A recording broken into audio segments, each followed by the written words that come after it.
네, 시청자 여러분 안녕하십니까. 한 주간의 경제 이슈를 분석해봅니다. 박희준의 경을 치다 박희준입니다. 최근 세계적인 경제 석학들이 갑론을박 논란을 벌이고 있는 이슈가 한 가지 있죠. 바로 부의 집중 또는 소득의 불평등에 대한 이야기인데요.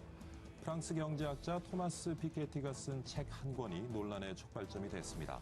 책의 주요 내용은 부가 상위 일부 계층에 갈수록 집중되고 있고 소득 불평등이 심각해지고 있다는 내용입니다. 특히 미국에서 이 책이 큰 인기를 끌면서 많은 지지를 얻고 있다고 하는데요. 그런데 이 소득 불평등 논란이 우리나라 경제계로도 이어지고 있습니다. 그러면서 부자들에 대한 부유세 과세에 대한 논란마저 다시 일고 있죠. 오늘 박희준의 경을 치다에서는요, 바로 이 내용 집중 점검해 보도록 하겠습니다. 부의 집중, 과연 얼마나 심각한지, 그렇다면 해결 대안은 또 무엇인지 전문가와 함께 고민해 보도록 하겠습니다. 잠시 후에 찾아뵙겠습니다.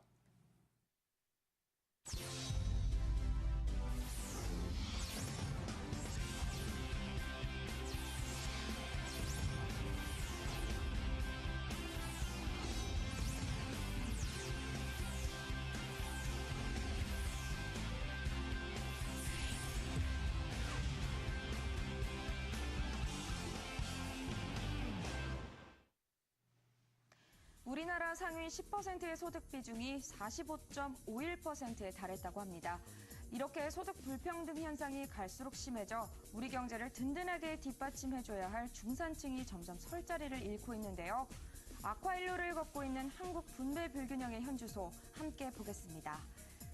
주요 5개국의 상위 10% 소득 비중을 분석한 결과 2012년 기준으로 한국은 45.51%로 미국에 이어 2위에 올랐습니다. 문제는 이런 부쏠림 현상이 날이 갈수록 심해지고 있다는 건데요. 2000년대 이후 상위 10%의 소득 점유율이 지속적으로 상승한 국가는 미국과 한국 두 국가라고 합니다. 1979년에서 1995년에는 30% 정도의 수준이었지만 2000년에는 35%를 넘었고요. 2006년에는 42%까지 치솟았습니다.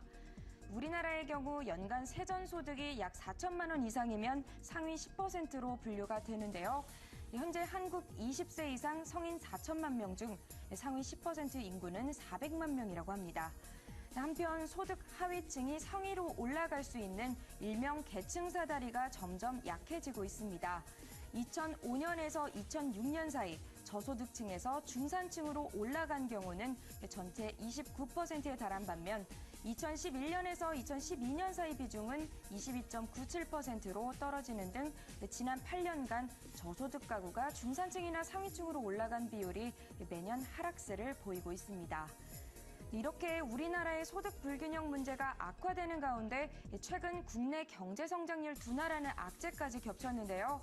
과연 점점 가속화되는 소득 양극화 추세가 우리 경제를 어떤 방향으로 몰고 가게 될지 지금부터 경을 쳐보도록 하겠습니다. 스튜디오 나와주세요. 네, 김하빈 캐스터 잘 들었습니다. 상위 10%의 소득 집중도가 45%를 차지하고 이미 이 집중도 수준은 유럽권이나 프랑스의 수준 이상이라는 집계가 나왔습니다. 이런 통계가 의미하는 것들이 무엇인지 또 부의 집중, 갈수록 심각해지는 이유가 무엇인지 살펴보도록 하겠습니다.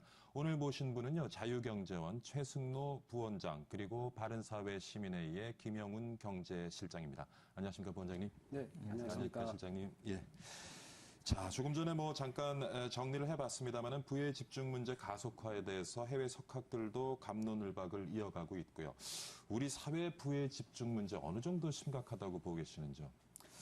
사실 이 부의 집중, 예. 어떻게 보면 이제 소득 불균형에 관한 논쟁이 상당히 역사가 깊다 이렇게 볼 수가 있어요. 예. 왜냐하면 우리 경제가 이제 사실 빠른 성장을 할 때, 과거 60, 70년대 고도 성장을 할 때는 대부분의 국민들이 이제 못 살고 사실은 이게 경제가 상당히 안 좋았죠. 예. 그럴 때는 좀 더 빠르게 어떻게 성장을 해서 소득을 늘릴 것인가 이런 거에 관심을 많이 가졌다면, 언제부턴가 우리 경제가 이제는 이제 그 성장이 좀 늦춰지면서 예. 이 성장의 결실을 어떻게 나눌 것이냐에 이제 관심을 갖다 보니까 이게 나는 요 정도인데 다른 사람은 어떤가 라든가 하는 그런 논쟁들이 좀 많아졌어요. 그래서 최근 한 10여 년 이상 이러한 그 소득 불균형 문제는 우리 사회에서 계속 이슈가 되어 왔고요. 네. 요번에 이 피케티의 저서에 의해서 이제 세계적인 이러한 그 논쟁이 이제 촉발됐기 때문에 우리 사회에서도 이러한 논쟁이 꾸준히 계속 이어져 온 내용이 앞으로도 상당 기간 또 이 논쟁의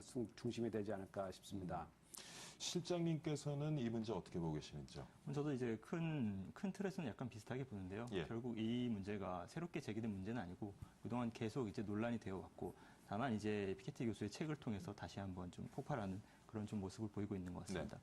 그동안 이제 배고픈 문제 우리나라가 이제 고도 성장을 하면서 많이 집중을 해왔었는데 그런 부분들이 이제 어느 정도 해결되고 그리고 이제 경제 성장 자체가 이제 저성장 기조가 좀 계속되고 있다 보니까 네. 지금은 이제 부의 불평등이라든지 이런 문제에 많이 좀 집중이 되는 것 같습니다.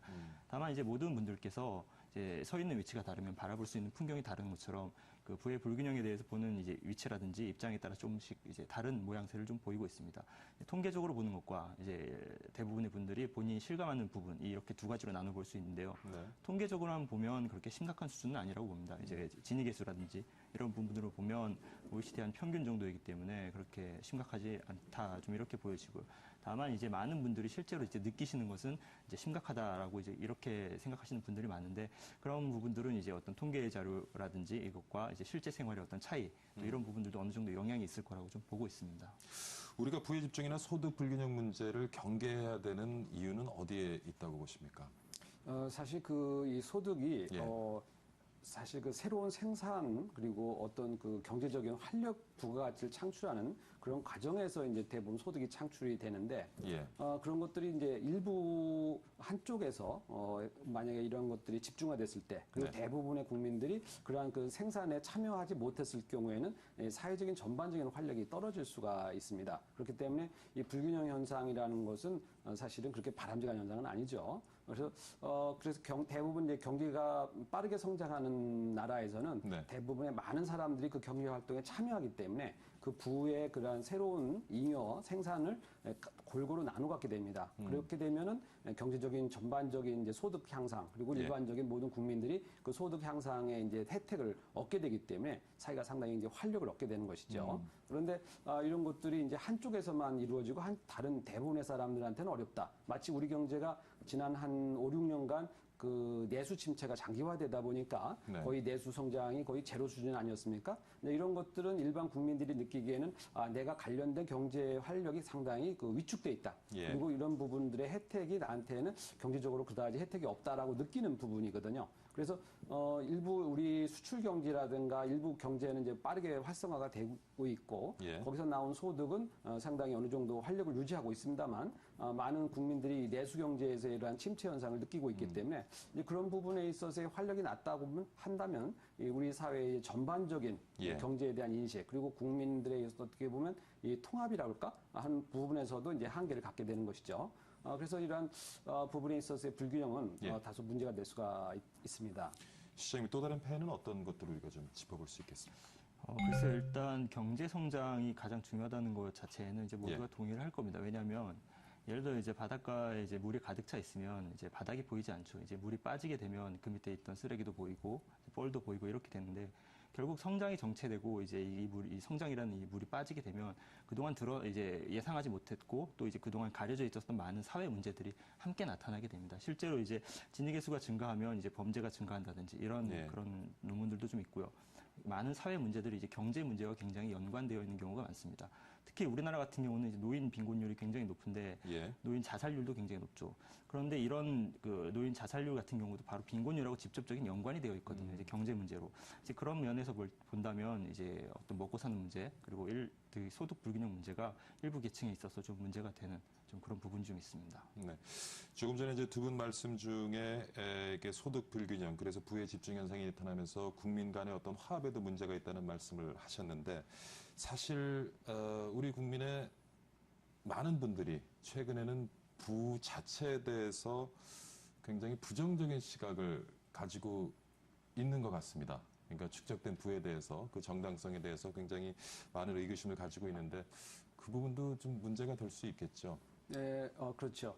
아무래도 이제 이게 불만이 쌓이게 되다 보면 상대적인 이제 감정적인 문제가 이제 비화가 될 수가 있는데, 그래서 대부분 이게 시장이라든가 기업 그리고 이제 부자 이런 그 각계각층에 있어서 성공한 분이라든가 기업에 대한 이 반감이 이제 자연스럽게 표출이 됩니다. 예. 그래서 이번에 이게 피케티 21세기 자본론도 어떻게 보면 과거에 그 마르크스가 내놓은 그 자본론처럼 그 사회의 그 불만을 이제 반영한 그러한 것이다, 그런 증상이다 이렇게 볼 수가 있는데요.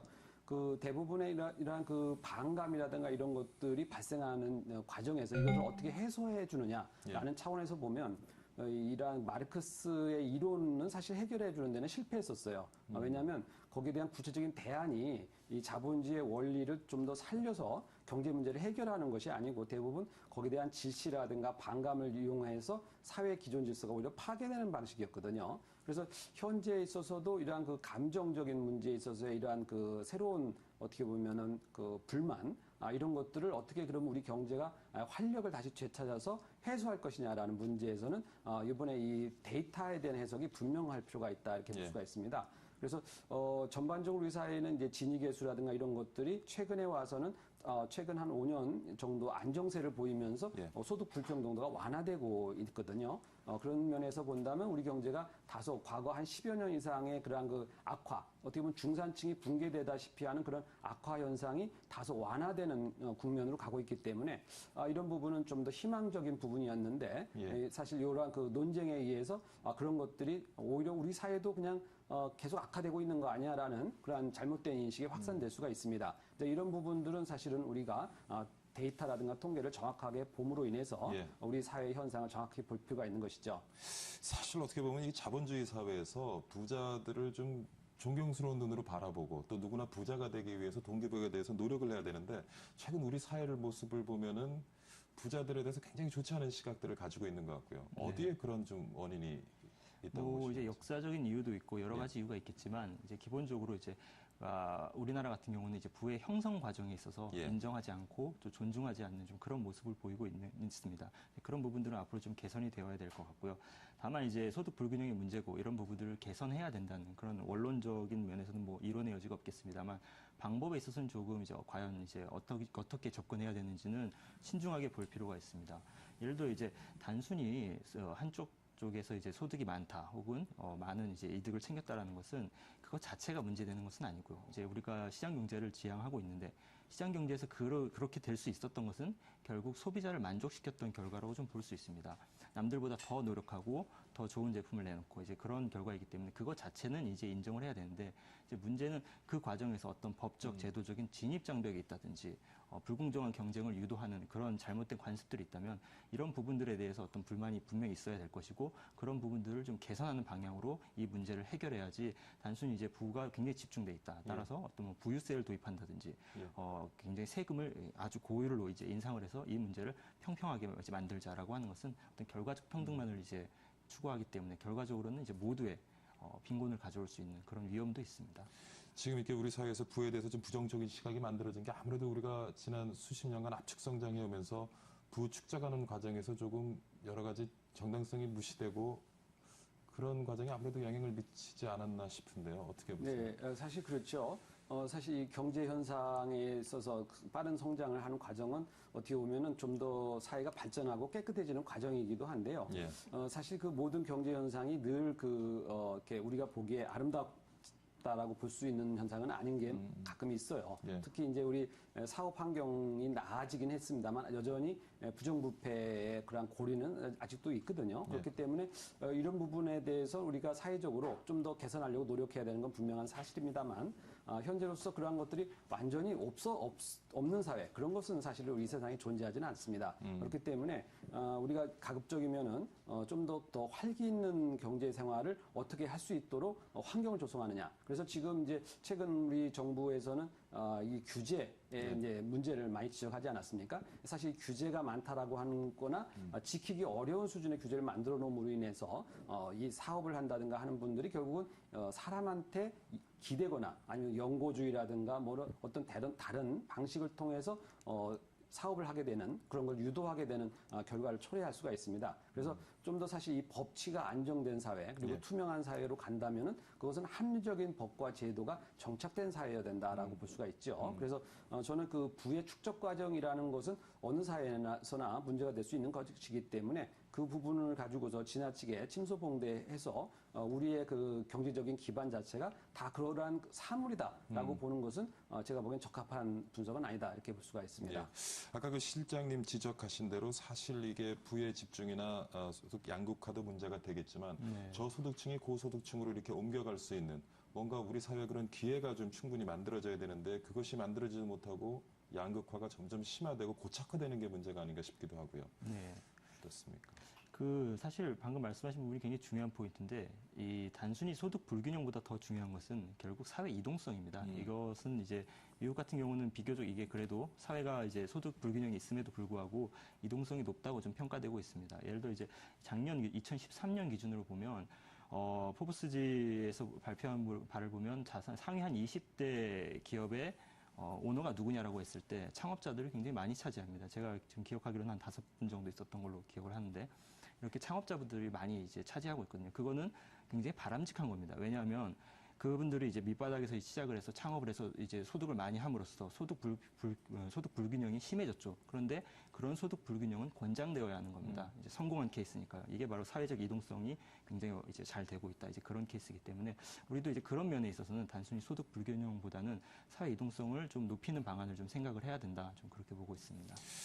사실 이전에 그 자본, 노동력 이런 것들이 중요한 생산 요인인 시대에서 지식이 중요한 생산 요인인 시대로 이제 옮겨오면서 사실 우리가 일반적으로 생각하기에는 오히려 계층 간의 이동이 더 수월해질 것이다 생각을 하는데 모르겠습니다. 교육에 투자할 수 있는 여력, 계층 간의 여력의 차이 때문에 빚어지는 일인지 모르겠지만 갈수록 지식 기반 사회에서 더욱더 좀 그런 계층 간의 양극화가 심화되는 거 아니냐 하는 생각도 좀 해보는데요. 네, 그렇습니다. 교육 문제가 좀 있겠죠. 예, 교육 문제 상당히 이제 그러한 그 어떻게 보면 지식 사회의 특징이 이게 지식의 중요성인데 이 지식이 교육 산업에서 나오기 예. 때문에 이제 그런 현상인데요.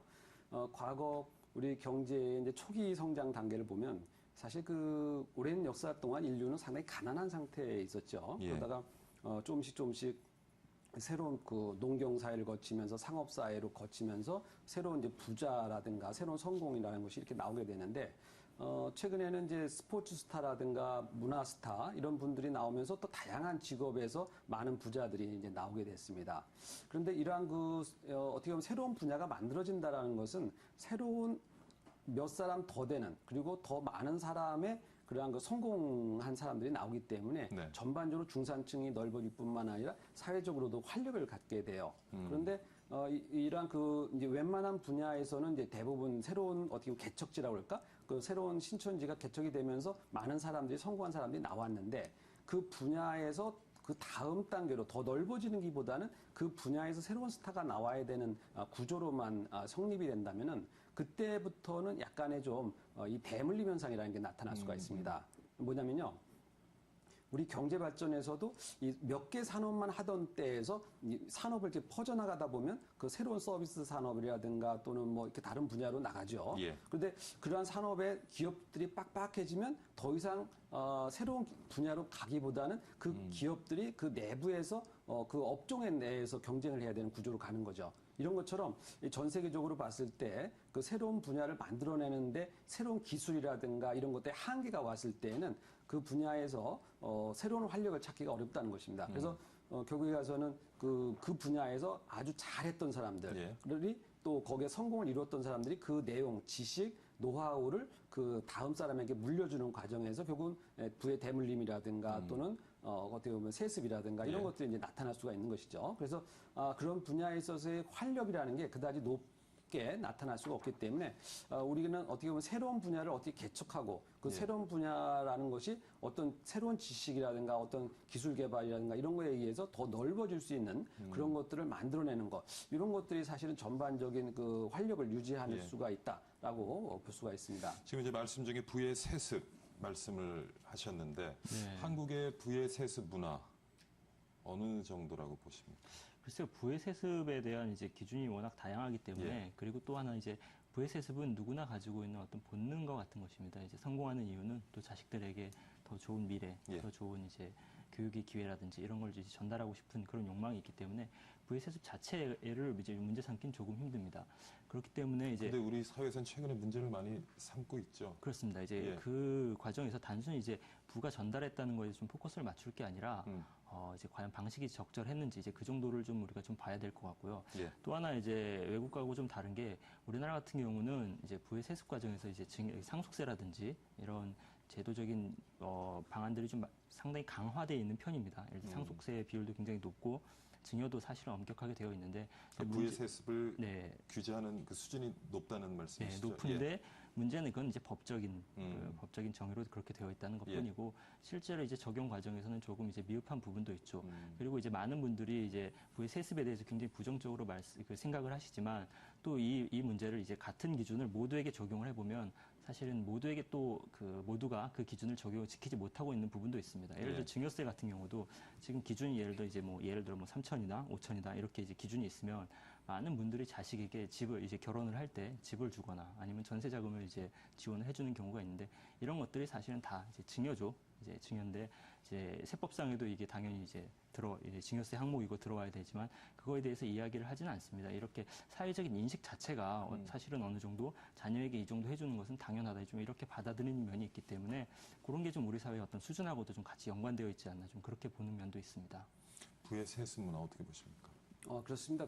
사실 이 부의 세습이라는 것이 그렇게 바람직한 현상은 아닙니다. 왜냐하면 사회 유동성이라든가 사회 활력을 이제 유지하기 위해서는 새로운 분야의 새로운 사람 또 새로운 어떻게 보면 부가치를 창출하는 능력 이런 것들이 계속 나와야 되는데요. 다만 우리가 이런 세습이라는 것을 좀 나눠 볼 필요가 있습니다. 뭐냐면 우리가 자신이 가지고 있는 기득권을 지키는 거는 그런 경향이 사실 예. 우리 경제에 상당히 많이 나타나고 있거든요. 그러니까 어떻게 보면 지대추구 행위라고 이제 우리가 부르게 되는데요. 자기가 가지고 있는 울타리 내에서의 자기 권한을 계속 유지하기 위해서 다른 사람이 이 분야에 들어오는 걸 막는 행위입니다. 네. 이런 것들은 사실은 세습이라든가 이런 용어로 표현될 정도로 아주 나쁜 이야기지만 일반적으로 우리가 세습하게 되면 부모와 자식 간에 있어서의 재산의 이동이라든가 이런 것들이거든요. 예, 그런데 예. 그러한 과정에서 보면 많은 것들이 상황이 바뀌고 환경이 바뀜으로 인해서 사실은 유동적으로 그러한 것들이 해소가 될 때가 많아요. 네. 예를 들어서 부자가 3대 못 간다 이런 말이 있는 것처럼 우리 경제 환경이라는 것은 늘 상당히 활력 있게 변하고 있기 때문에 그런 것을 지키고자 한다고 해서 지켜지는 것이 아닙니다. 그렇다면은 우리가 정확하게 나쁘다, 사회적으로 나쁜 영향을 주고 있다라고 하는 것은 대부분 기득권을 지키는 행위이기 때문에 네. 기득권을 지키는 부분을 못하게 하는 그러한 제도적인 뒷받침이 바람직한 것이지 사실은 어떻게 보면 증여라든가 상속이라든가 이런 자연스러운 사람들의 하고자 하는 행위 이런 자연스러운 행동을 못하게 한다고 해서 사회가 활력을 갖는 것은 아닙니다. 그래서 저는 우리가 가지고 있는 목표를 분명히 해야 된다고 생각을 하는데요. 뭐냐면 우리 사회가 장기적으로 발전하고 우리 어떻게 보면 대한민국이라는 이 이 환경 내에서 더 많은 사람들이 자기가 하고자 하는 일을 할 수 있도록 해주는 일, 이러한 제도적인 뒷받침이 바람직하지 그냥 단순히 상속, 증여 이런 것은 나쁘다라는 식의 그런 판단은 제가 보기에는 올바른 태도는 아니다. 그래서 다른 사람이 못하도록, 다른 사람이 이 분야의 일을 못하도록 막는 행위라는 그러한 어떻게 보면 진입 장벽을 치는 그러한 비용을 지불하는 행위, 이런 것들은 우리가 제도적으로 막아줘야 되겠다. 그랬을 때 우리 사회의 활력을 유지할 수 있지 않느냐라는 생각을 해봅니다. 예. 지금까지 소외 소득 집중의 정도 그리고 소외 소득 집중의 원인 등을 살펴봤는데 이제부터 좀 소득 불균형, 소득 집중, 부의 집중 어떻게 하면 해결할 수 있을지 좀 해결책을 좀 찾아보도록 하겠습니다. 우리 어떤 노력을 좀 해야 될까요? 일단 소득 불균형이 있다고 하는 것은 기본적으로 이제 상위 계층이 문제가 아니라 예. 이제 저소득층이 이제 문제가 됩니다. 근데 저소득층이 그러면은 과연 어떤 방식으로 소득을 이제 올릴 수 있을까라는 여기에 좀 포커스를 맞춰야 되는데 사실 이거는 굉장히 이제 원론적인 답은 항상 하나로 나오게 될 수밖에 없고요. 결국 이제 성장을 통해서 이 저소득층의 소득을 올리는 그런 방안이 이제 가장 이제 효과적인 방안이 될 것입니다. 그리고 이제 부차적으로 이제 할 수 있는 방안이 이제 이전 소득, 그러니까 이제 조세를 이용한다든지 이런 방식으로 이제 지원을 하는 건데 지금 그런 방식을 진행함에 있어서도 지금 우리나라가 지금 기초연금을 도입을 했는데 예.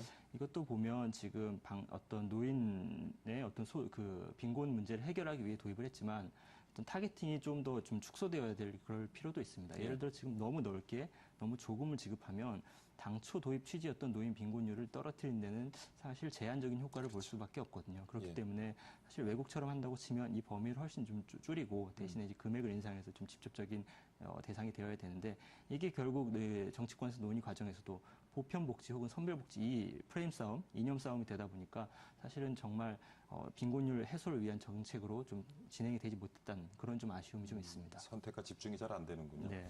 그리고 처음에 이제 말씀을 시작하실 때 굉장히 당연스럽게 말씀하신 부분이 양극화가 나타나면 아래를 끌어올려야 된다는 말씀하셨는데 그 부분에 대해서도 사실 제가 보기에는 요즘 우리 사회에 잘 동의가 이루어지지 않는 것 같아요. 아래를 끌어올리는 게 아니라 위를 끌어내리려는 노력을 너무 많이 하는 게 아닌가 모르겠습니다. 제 시각이 조금 잘못된 걸 수도 있겠는데 어떻게 보시는지요? 사실 그렇죠. 평등한 예. 세계를 만드는